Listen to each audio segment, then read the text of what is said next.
Hello दोस्तों, welcome and welcome back to my YouTube channel. आज सुबह मैंने एक शॉर्ट पोस्ट किया था जिसमें मैंने आपको इवन नंबर की मल्टीप्लाई बताई थी 5 के साथ। हमने वहां पर इवन नंबर को 5 से मल्टीप्लाई करना देखा था और मैंने आपको बताया था कि जब कभी भी हमें इवन नंबर्स को 5 से मल्टीप्लाई करना होता है तो हमें सिंपली जो इवन नंबर होता है उसका हाफ करके जीरो लगा देना होता है। तो आपने ये ट्रिक सीखी। अब आपके मन में ये क्यूरियोसिटी आई होगी कि आखिर ऐसा क्यों होता है, इसके पीछे का रीजन क्या है। तो चलो मैं आपको एक एग्जांपल के थ्रू इसका रीजन बताती हूँ।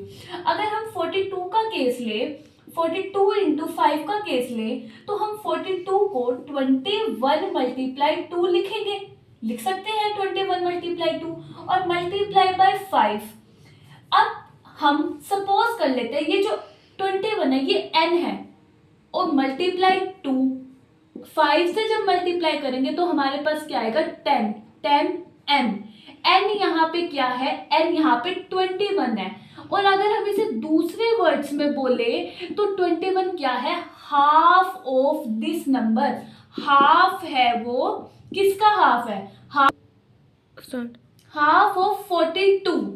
हाफ है वो 42 का। ठीक है, तो आपने यहाँ पे क्या ऑब्जर्व किया कि हाफ ऑफ 42 यानी n मल्टीप्लाई 2 मल्टीप्लाई 5 यानी 10n। यहां से हमने जो है कंक्लूजन निकाला, जिसे हमने ट्रिक बोल दिया। वो ट्रिक क्या है कि हमें इस नंबर का हाफ करके लास्ट में जीरो लगा देना होता है, क्योंकि 10 से मल्टीप्लाई करने का मतलब ही क्या है कि उस नंबर के पीछे जीरो आ जाएगी। तो वही इसमें हमने किया। यहाँ पे जब हमने सारे स्टेप्स को करने के बाद ये चीज कंक्लूड करी कि जब कभी भी हमें इवन नंबर से मल्टीप्लाई करना है तो सिंपली हाफ करके जीरो लगा देना है। अब मैंने 98 इंटू 5 जो है आपसे सॉल्व करने को बोला था, तो ऑब्वियसली आपने इसे सॉल्व कर लिया होगा। इसका आंसर है 490। 98 का हाफ 49 और जीरो लास्ट में, जिसे हम 10n बोल सकते हैं। यहाँ n क्या है, इस केस में n हो गया 49।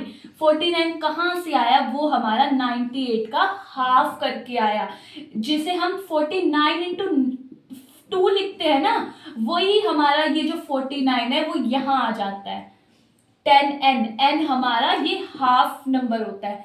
तो अगर आपको ये ट्रिक अच्छी लगी हो तो आप वीडियो को लाइक करें, चैनल को सब्सक्राइब करें और ऐसी और ट्रिक्स को देखने के लिए मेरे साथ बने